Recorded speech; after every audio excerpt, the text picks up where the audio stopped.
All right, guys, welcome to Twisted Ones podcast by Jiu-Jitsu Magazine. We're here at the ADCC 2019. We're here with combatants Jared Doop. Is it Doop or Dopp? It's Dopp. I heard you better be afraid of that Doop guy. Yeah. I'm trying to avoid him. Tim, Coach. And Jon Blank. Yep. Tim Blackstone. Blackstone. Yeah. All right. So this is the high. I mean, when it gets to no-gi, this is the highest level. This is where people let things break to win. You know. Man, I don't know. We've seen it a couple I times. think I've seen more breaks at Naga. Well, the thing is we've seen the breaks and the loss. Right. The girl, I forgot who got submitted. Executed by Theon Davis. Got her arms snapped, and then held on, kept going. Yeah, just kind of like a Tammy Musumeci moment where she just like arms broken, but she was down on points. Like it wasn't like she was winning. You know. Yeah, exactly. And had she won anyways, what are you gonna do? Was that before even points was? I think that was even before points. I think points was going, but I don't think there was any points on the board. I think it was 0-0. Might have been. Yeah. Well, you know, it just goes to show you. And then we saw Meow basically get his. I mean, I don't even know what the hell that was. Oh, by Rotolo. Yeah. Yeah, that pitcher's nasty. Yeah. I don't understand. I know mechanics, but I don't understand what's happening to the leg. Well, I mean, I think Paulo's got. I mean, I don't know if he has bones. That's like his history, though, man. You've seen guys have him in like nasty toe holds or ankle locks or anything, and those guys never take. No, but they're limping around. They're not going to walk. They might have trouble walking when they're like 35. They might be bow-legged for the rest of their life. For the rest of their life. I mean, hell, I know I've had 3 surgeries on my back, and I know, like, man, it will catch up to you. Being young, you heal, but man, some shit just lasts forever. Don't tell me that. Okay. I don't need to hear that at my age. Well, how old are you, John? 25. 25? Yeah. I still let things go once in a while. Yeah, well, man, listen. I mean, the way it is that, I mean, we're here on the biggest stage, and you know, everybody's putting it out there, and there's not one time that you can really say that like all these guys want it this bad. You know what I mean? Like the gi world is similar, but man, there's something special about this. I think so. Some people, when you talk to them, even here, they're like, "Man, I'm just happy to be here. Like, I'm just going to go out there, show out, and I'm just happy to be here." And so yes and no. But then you have the other people out here are like, "I'm here to win." Yeah. You know what I mean? And both mentalities are good. But a lot of times, guys come here with it's their first one, and they're just like, "Ah, man, I got an maybe they got an invite because somebody got hurt, and they're like, I'm happy to be here, enjoying the experience." And some people who came out with that attitude did really well this weekend. Yeah. Well, what was your attitude? Man, my attitude was, I think I maybe put a little too much pressure on myself because this is my 4th time. Right. So I'm a veteran. I've always made it to the semifinals. Right. And the one time I made it to the finals, and this time I did not make that. So it's kind of what I was thinking in there. And I might have been trying to look ahead a little bit too, because had I won, I think my next match would have been Buchecha. And regardless of how it turns out, I think Buchecha would be really fun to go against. Right. No-gi, not in a gi. Right. Don't want to do that. Yeah. But that's kind of my mentality for it. And I also was thinking, every other time I've come in, I've been very one-dimensional. My game hadn't evolved a whole lot, and I was really hoping to kind of show off the stuff that I've added in my game, and then it just didn't. Do you think there's a reason why, or do you think there was a mental block, or maybe you were thinking ahead? I mean, is that what we're looking at? I think maybe because if you watch the first match, and this is me, and I knew it the whole time, was I didn't even attack. Right. It looked like I just froze. It felt like I froze out there, and people have told me that it looked like you just froze. You looked slow, and that's what I felt like. I know Tim and I were actually working on stuff that would have been perfect for that match. Right. Just kind of perfect for the division. That didn't do anything. Right. Then we came out for that, and then that second one that I got to do today, like, you could see the aggression, the speed, everything was way different. Yeah. So I'm not sure exactly what it was, but just flat. Have you been competing often? Like, and this is a question for you as well. Have you guys? What does your competition, calendar look like this year? I haven't competed since April. That was the last time I competed. I mean, I know me and Jared both have full-time jobs. It's hard to, do the high-level competitions. Yeah. Yeah. You guys are the blue collar guys coming in, not flying in from anywhere like Brazil or getting the special treatment.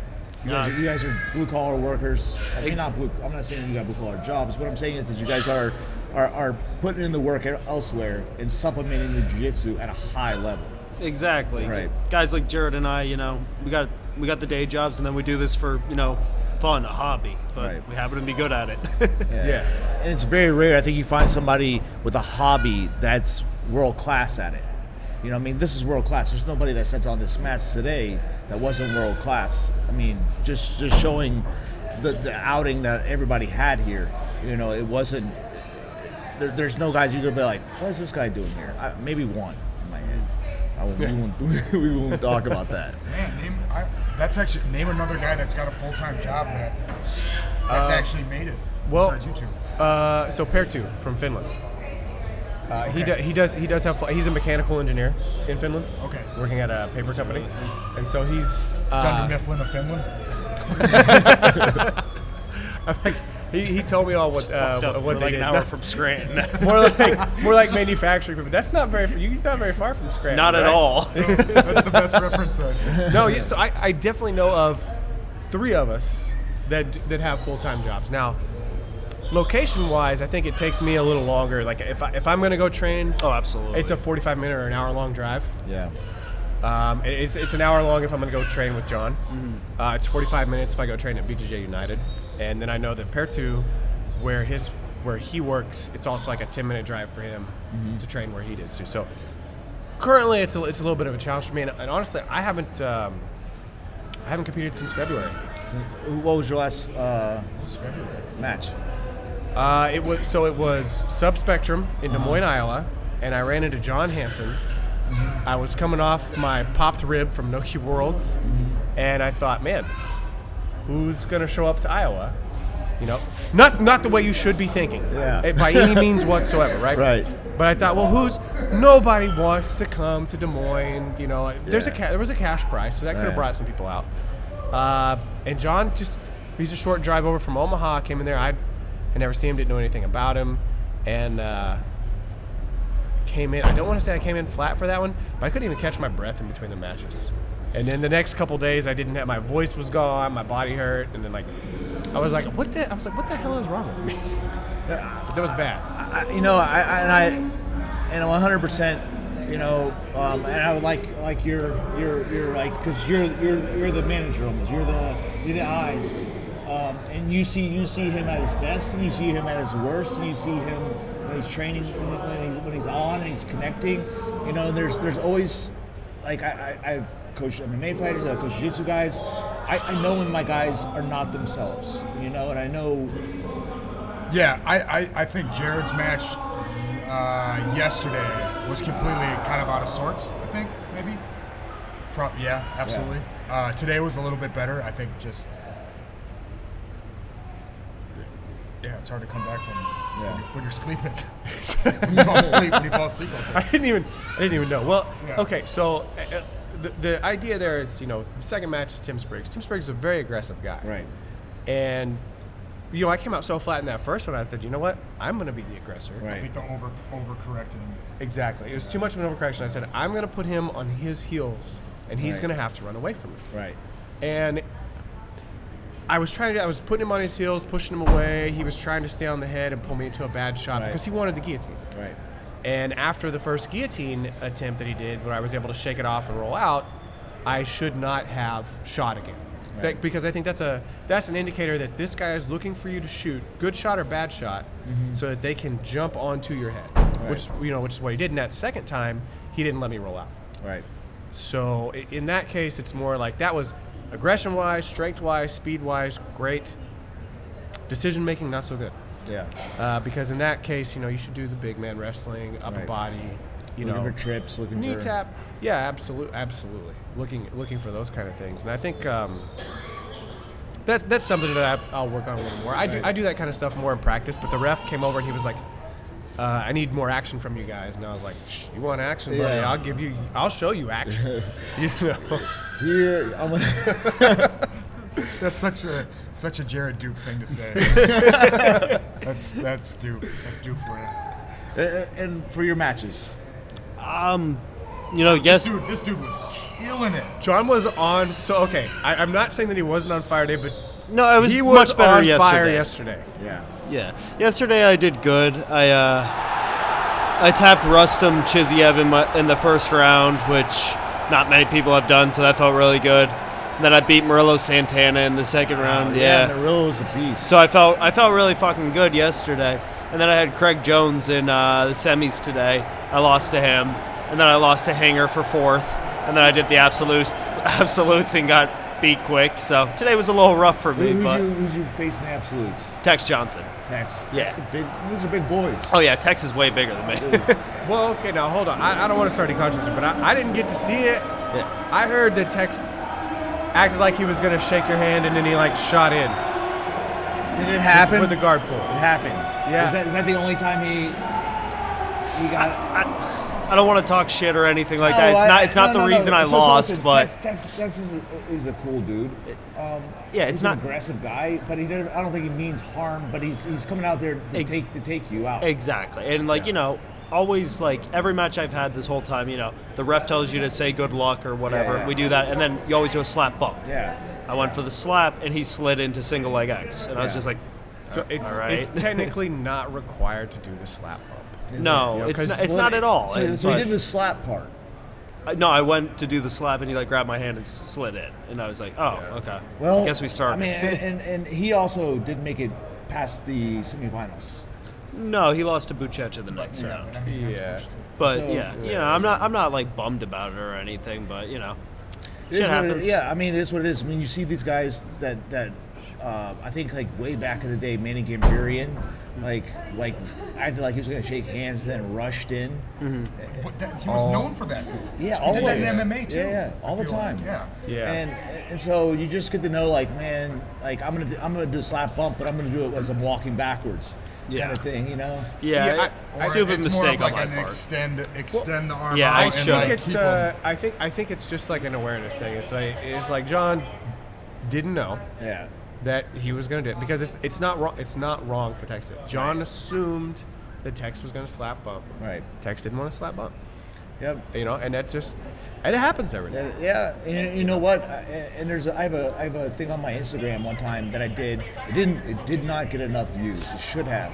I call it the Brazilian. You know the Brazilian tap? Yeah. I call it the Brazilian reset. Yeah. Right. The Brazilian reset is where I'm like, and I have to actually coach my athletes into, hey, do not start the match until you know beat who? that you're in the Muhammad exact for third position. Because they will slowly get Did your. you guys hear that? What happened? Giles beat Muhammad for third place. Wow. So he took out Kanan, Gaudio. Gaudio, and fucking Muhammad.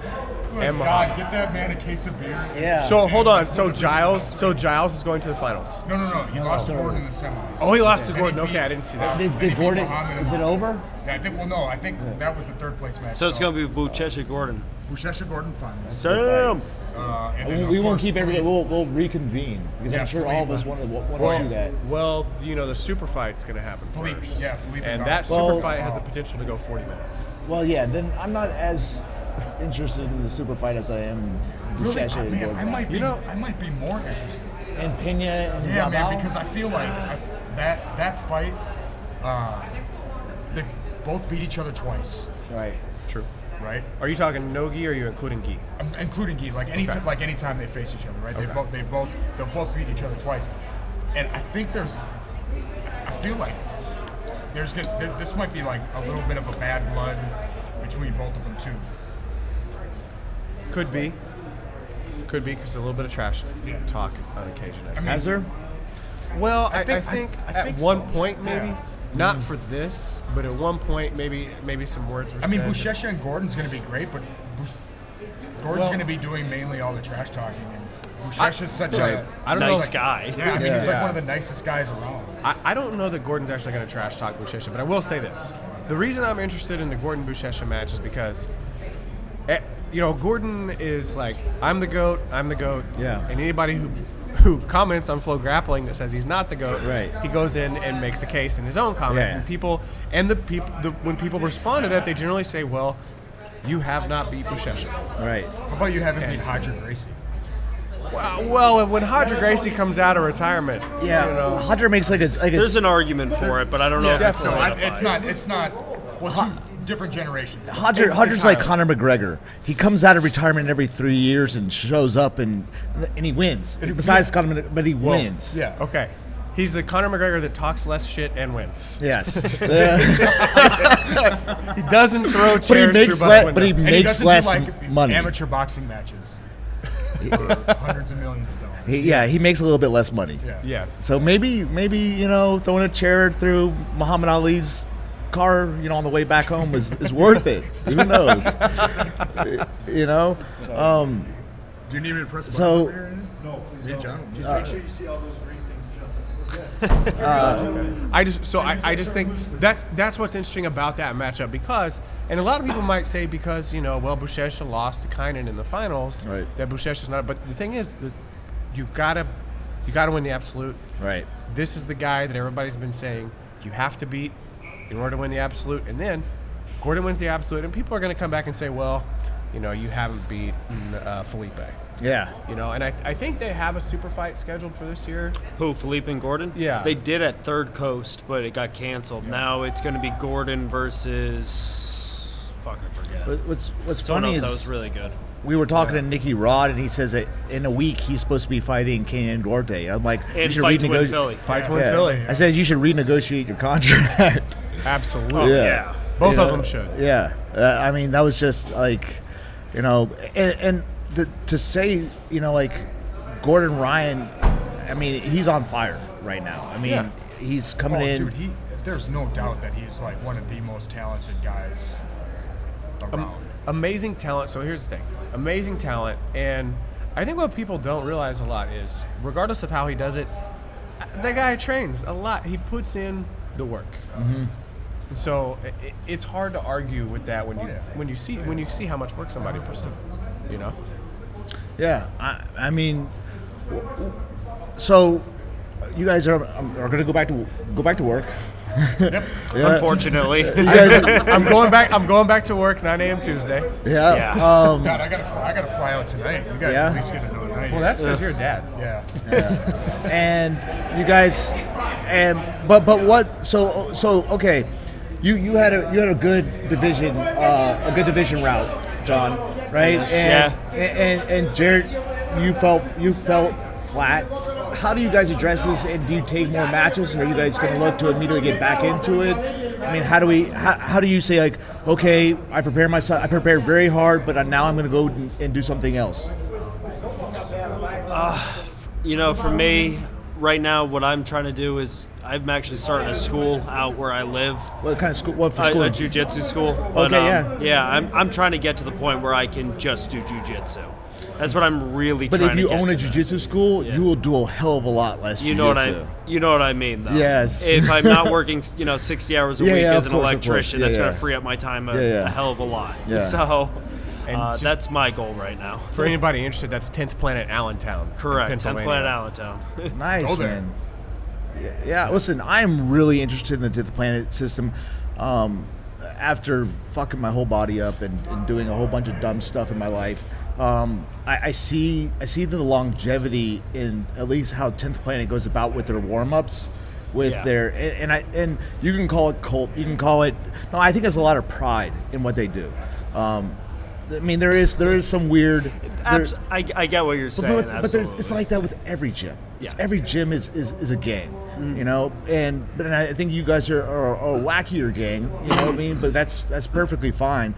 But I'm watching these flow drills with, usually they get 10,000, 15,000 hits because they're the girls in Spanx or Spats, and they're rolling around. But John's not getting those kind of hits when he. No, my ass ain't that fat. Yeah, you're not getting the. John's wearing shorts over his specs. Unfortunately.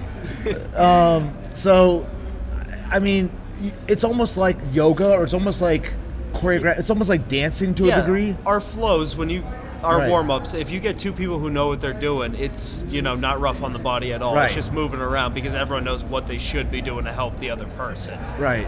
Yeah, but I do like it. Just heads up, gentlemen, that the super fight is about to happen at the finals. Okay. You guys are interested? Maybe. I mean, I want to know who wins the super fight. I want to watch it. I mean, shit's gonna be I fire. kind of want to watch it too. But if it's not fire, Right. then it's gonna. If it's not fire, then it's gonna be long. And I'm gonna be real. I can't stand watching Jiu-Jitsu. If I'm not doing it, I can't stand Yeah. watching it. it's hard. It's It's hard. Yeah, I have I'm a. just a nerd. This guy is a jiu-jitsu nerd. He's always on me. He's like, you watching tape? You watching film? You scouting your enemies? And I'm like, never. nope. No, I was going to say, don't get sucked into their vortex. Oh, no, they're fine. You, Hey, player. Hey, the biggest thing is I think you need to study. I mean, you need to study to get better at jiu-jitsu. Well, I think I'm like As far as a coach goes, too. yeah. I think when Jared first joined up with Alliance and then started coming to our school. I like that you didn't say Alliance. I'm from the 100. Midwest. That's how, Yeah, that's listen, how it's I'm just glad that you Yeah. just said it that way, because I say it that way all my life, and I can't. Alliance? Yeah, I don't say Alliance No, at all. Alliance. That was what, like, we have a couple guys there, myself and another one of our black belts, that we're just always nerding out and looking at everybody's stuff, right? 'Cause Yeah. all the guys that are competing here have good, solid games. Right. I mean, everybody's a little bit different. Some guys like Some guys- leg attacks more. Some guys, Some guys just always like to hunting headbutt. from the back, right? Mm-hmm. But Jared, we were like, hey, do you know who you're fighting? And he goes, I think you were fighting Mohammed, right? Were you fighting Mohammed in the first round? Because that was Pans, right? What are we talking about?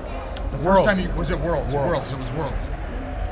And we were like, so Yeah, it you've was never Muhammad. watched like tape on anyone?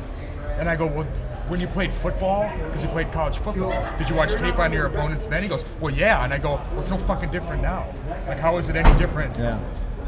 And there's so much nowadays. There's so much tape out there on all these guys. You just pop on YouTube. And what's up, Tone? But I feel like most of the tape is on Flow Grappling. Well, you can do flow. You go to their Instagram. As long as you can sit through the Rocket Mortgage commercial, you're good to go. I mean, you're yeah. I mean, as long as every 10 to 15 seconds Rocket Mortgage plays, you're gonna watch some good you're matches. fine. But it's and sometimes you do watch tape on these guys, and I always just look for Patterns. Is this guy all gonna just play and go for my legs, or is he gonna take me down? Or Right. Does he like to stand on the feet? And then you got to have an idea of like how your game's gonna go in those first. I always say like the first 2 minutes of a match is probably the most important to dictate your pace and dictate what you want to do. Absolutely. I think so much as a coach, it's more. So I watch more tape on my guys who are competing, but I knew that when I competed, I hated watching. I hated watching because I got anxiety from it. I would watch it and then I would overthink it. Yeah. And I really, I did a lot of studying of my guys, but it started just becoming a thing where I was like, I'm messing with my own head here. Yeah, I think you can get stuck in that like hole of you're worrying about what they're gonna do more than what you're gonna do to them. Right. Right. So I think sometimes you get stuck like if a guy's super good at leg attacks and that's his primary game, a lot of times you end up getting sucked into that. Because you're trying to Because you're avoid trying it. to avoid it. Yeah, immediately, right? Instead of just if you're a pass. I mean, Yeah. To be fair, that's part of the reason that I do not like to watch film that much. Because is your head case? I'm not a head case. I always feel I'm like with him on that. I don't watch film at all. I mean, I watched so much film in like high school and college on teams and trying to figure out keys and reads because I was for part of that time I was a linebacker, part of it I was a running back and like a guard and like a defensive end and all this stuff, and like so I had to figure out all these different things, and after all that, man, I'm tired of watching film. I didn't watch film for so long. Well, I think it's good that you have a coach that likes to watch film. I mean that's it. I mean, because he's going to put you in situations that you're going to be put in, possibly. Yeah. Yeah. I'll tell you, I watch film for the athletes to give them a game plan, right? Because you gotta have game plans for guys. If I'm competing like Masters Worlds, usually every year at Pans or something, I rarely watch tape on the guys that. But I also know, like our division, like Master 3 Black Belt, our division is the same guys over and over again, and you end up fighting you fight these guys over and over and over again. So you already know what they're really good at. Are you in the division with Homolo? No, I'm in a division with like Cicero Costa. Shaolin. I love. Listen, another one. my favorite sweep is the Shaolin sweep. Yeah, man. I mean, so you already know what these guys' games are because you've seen them fight 100 times if you're just even watching. So Yamaso's another one. Yeah. I mean, Yamaso is probably one of the better.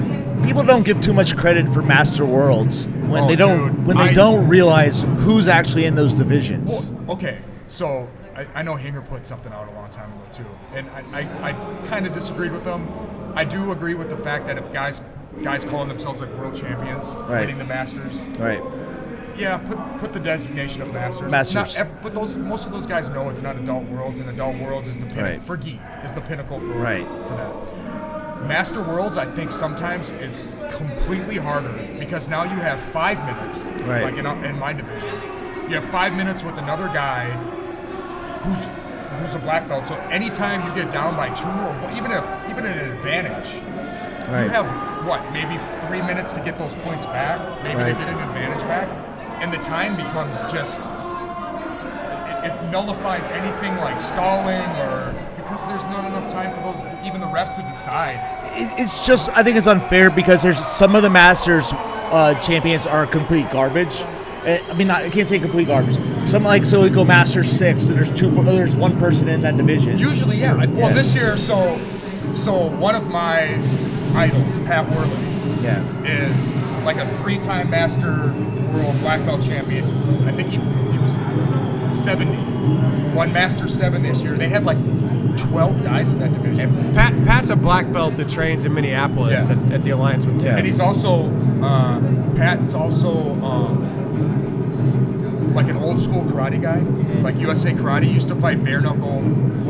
Those guys are tough, man. Yeah. I mean, karate was karate. And it was like you'd see him in like Black Belt magazine, and Chuck Norris is reffing his matches. And like, I mean, he goes back to like just martial arts for like 50 years. Right? I got a buddy whose hands look like he's just been pounding stone. Oh, I bet, man. You know, and he fought in K1 and out like when it was like when they first brought kickboxers into that like glory type deal. Yeah, but what about the divisions back in like the early world championships? There was usually only like 4 guys in those divisions. Right. So I mean, well, talk about it always ends up. I think you have to win. I think I won my very first like big tournament, and there was only one other guy in my division. To that point, I hadn't won. Right. I hadn't won shit. But was he a killer? Fuck, I don't remember. It was like Master Brown Belt, Master 2. Yeah. It was like, see, that's the thing. That's the thing. Yeah. I beat him, so screw that guy. Yeah. He's not a killer. He's not a killer now. Not a killer, well, but let's look at okay. I tell you what, let's look at the age of some of the people here at ADCC, right? I'm 30.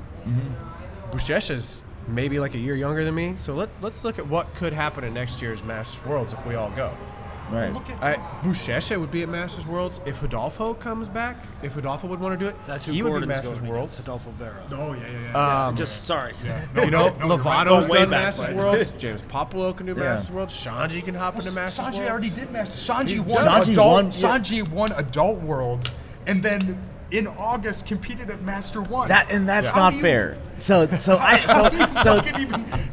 just won adults. Wait a minute. So I believe if you're going to compete in the regular worlds, you shouldn't be able to sign and you shouldn't be able to sign up for the Masters. Maybe yes and no. I don't know, man. I've competed at the regular worlds. Okay, but let's say if you win gold medal, if you won a gold medal at the World Championships, should you go to Master Worlds after? Okay. You should sit back and be like, let those guys get a pickup game going. Hold on, you're putting me in a situation that is highly unlikely. Because I have not placed at Worlds as a black belt. But so ethically, you probably should. Yeah. But I mean, is there anything really wrong with it? I don't really know because it is a different look. It's a different game. Yeah. I think like Tim was talking about. It's a different game. It would be like saying the same thing, like, well, maybe not quite as much, but like with ADCC. You need to consider it as a different sport. You shouldn't consider ADCC as no-gi jiu-jitsu. ADCC is a completely different sport than the no-gi worlds. I would 100% agree with that. Yeah. I mean, I'm safe. You don't see me jumping into IBJJF. oh, you should. I'm much If I safer can't reap the there. knee, I ain't got shit. So for me, I'd be much safer in IBJJF no gi than I would be in any of these EBIs or any of these ADCCs where my legs would be attacked because I'm not current. And that's my bread and unfortunate. butter. I'm just not EBI current. is where I won an EBI. Yeah. That's what I like. Yeah. Well, it's all but like John said, it's all just doing what you like. I mean, if you want to compete in that and that's what you want to do. Do it. Yeah. Right? You don't have to go. I mean, and IBJJF is just another organization for guys that compete too. I mean, shit. Well, I mean, that's my thing though. Is like you think about it, so obviously, no-gi worlds versus ADCC, completely different sport. It's a starker contrast than, worlds and masters worlds. But my point is that like masters worlds, it's different ethically. If you gold at masters world, or I'm sorry, if you gold at adult worlds, should you do masters worlds? Maybe not. I mean, but it's probably maybe not. You have to It's prepare probably the differently. hardest thing that you can do is make it to that podium. There's so many killers that haven't made it to that podium. How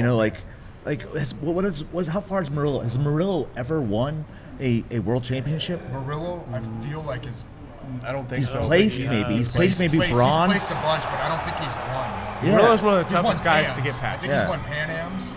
I mean, Murillo Santana should be like if there's a baseball Hall of Fame. Murillo this weekend? Somebody just did. I forget. John did. Man,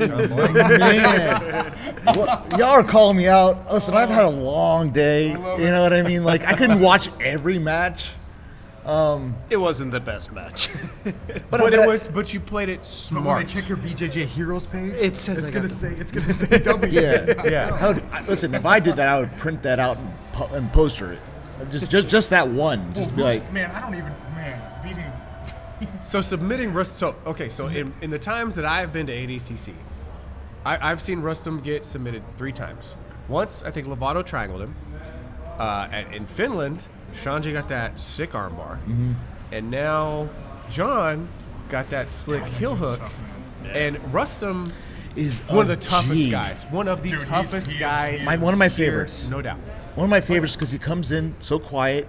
He's like a regular. He's just Humble like guy. he's like, is he at the club? Yeah, he's in there. He's definitely in the club all the time. And he's so good, and it's almost a Murillo like a Murillo Santana cry that's like, God, this guy could just get the right bracket. He could make it pretty far. Yeah, man. You know? But there was also things that Jon Jon and I steps talked up, about, yeah.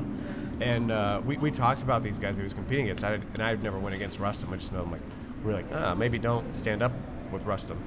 You know, Pulled guard immediately. yeah, don't wait on that. But with Murillo, it was just like we're like, man, I don't know But anything else. Murillo's But a master passer. Exactly. Well, and Yeah. he's got a really good close guard. stay away from his closed guard at all Yeah. costs. Yeah, I mean, he if he gets a hold of you and flattens your back, did he flatten you out at all? No, I swept him a couple times. Oh, that's amazing. Like seriously, Murillo, if he gets you flat, it's might be over. Well, Like, yeah, he'll stay there forever. When Unity first opened up, I was a blue belt, and I went up there. They had like an opening day seminar, and he kicked the shit out of me up there.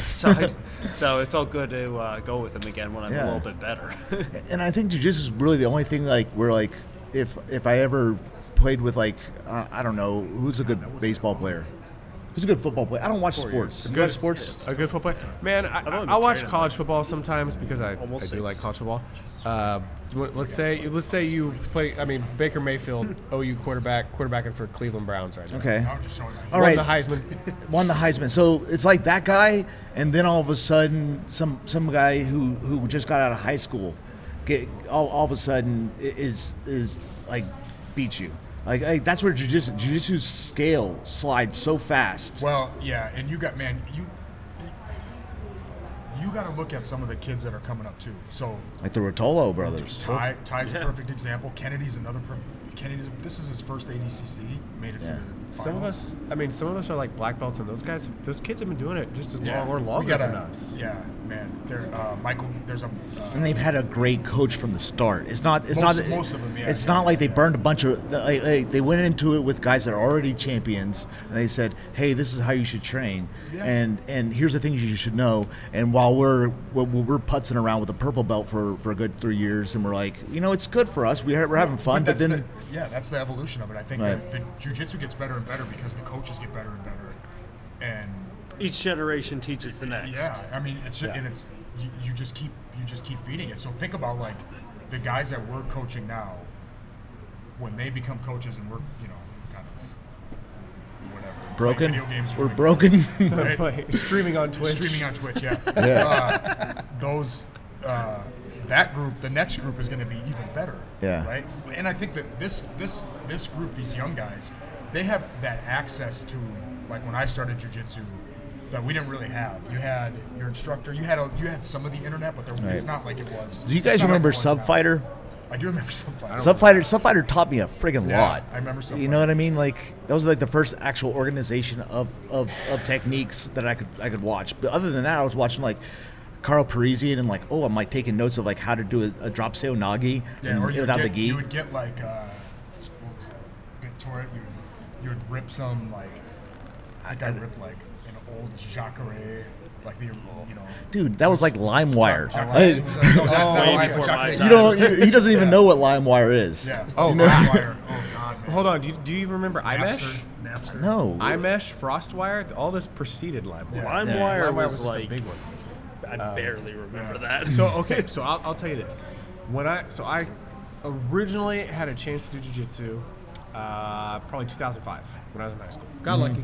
My cousin was a police officer for the Bureau of Indian Affairs. Got a little bit Native American. Not a lot, just a little bit, right? That's cool. I wish I was Native American. It's okay. it's all right. It's not as good as they make it out to be. It's good. Yeah. You gotta live in poor. You generally live in a poor area. Coming up, it's not great. So, anyway, he had a blue belt from a guy in Tulsa, Oklahoma, right? And so we were learning. I was learning from him only in the summers because I was always busy during high school and stuff. But the access that we had was learning from a blue belt, and it was me and a bunch of guys who were police officers. And if you got on YouTube, you saw Submissions 101. Right. Maybe you saw Roy Dean. Yeah. And then I took some time off, and then when I came back, all of a sudden I'm like, whoa, I didn't know there was a world tournament. I didn't know there was ADCC. I didn't know there was a world pro. I had no idea. I think that was like 2011 maybe when I kind of came back to it, and See, that's insane for me to think. I had my first neck surgery in 2011. So that was when my MMA dreams were crushed. And so it's like about that time it was like, I guess I gotta get into jiu-jitsu now. I already loved jiu-jitsu. That was my thing, but I hadn't took it outside of the getting punched in the face part, because it just doesn't seem like fun. I was in Oregon, man. Guys would take you down, so you have to learn jiu-jitsu because there's a bunch of wrestlers out there, and they're just gonna punch you until you learn how to triangle. I tried that, and then I got RNC'd by a wrestler really quick, and I was like, maybe I should actually learn some stuff before I get into MMA. No. So, You do MMA? No, fuck that. I did that combat jiu-jitsu a couple times. That's enough. Slap boxing? Yeah. Palm strike. Dude, when Kevin Casey hits you in the face, it still sucks. Dude, we're chilling, man. What are you doing over there? I'm not sure how much tape you have left or storage. okay, And battery life. we'll go to the We've fucking been going lights a go half out. hour, yeah. Yeah. So let's wrap it up because I think we can do this again. You guys are all going home to your jobs. What do you do? So, I'm usually a PhD student out of Iowa State. I've got a 6-month co-op right now, so I'm in Pennsylvania. I'm working for a pharmaceutical company, Merck. So in the United States and Canada, it's Merck. For anybody who's an international listener, it's MSD. Awesome. And we're going to get you on a podcast with the pharmaceutical, with one of the guys I got. Oh, that'd be perfect. I'll probably learn more from him than he's going to learn from me. And do you own a school? I run a school, and teach Okay. full time. So Okay. I get to do jiu-jitsu Awesome. full time. And you're I'm a union electrician. Union electrician. Yep. Good. Are you climbing up and fixing I poles work, and so stuff? I work in substations, so Okay. like work on transformer circuit breakers, anything from like 12 volts to 500,000. I won't make any jokes about staying away from anything because that just seems like it would be a bad. It's like Malachy mentioned, don't stay away from the third rail. But married, No. Yeah. married, 2 kids. 2 kids. This guy. No. But you got a support system here. Yeah. So John and I, both our girlfriends actually came out to support us. That's awesome. Yep. They've both been here the whole way. They've been training together while Dopp and I have been training Hey, together. both of your girlfriends train. So they have either fortunately or unfortunately been subject to kind of an ADCC training. We've been forcing them along. Yeah. So that's awesome. It's that kind of thing where everybody connects with everybody else, and in the end of the day, it's. We're all gonna die probably doing this. I think. I hope. Yeah. Yeah. Like. Yeah. I hope I don't die during it. No, not during it. I would be okay with it. I've gone through a lot. It's like that. Have you guys seen the TV show Vikings? Yeah. Okay, so there's an old man who's like, I gotta go with you guys. He's like, you're too old. He's like, I've never died in battle, and he keeps every time he goes to battle, he keeps surviving, and then finally, like towards the end of the season, he gets stabbed in the heart. He's like, yes, I get to go to Valhalla. He just wanted to go to Valhalla with his brothers, but he's like, too badass and too lucky. He didn't want to die old and crippled in town. No, I'm cool with not dying doing jiu-jitsu. Like, I love it a lot. I feel like I haven't won enough to die doing jiu-jitsu. Yeah. Well, If I was like that guy and won all the feel time, that's I'd be a like, headache yeah, cleaning okay. up off the mat, too.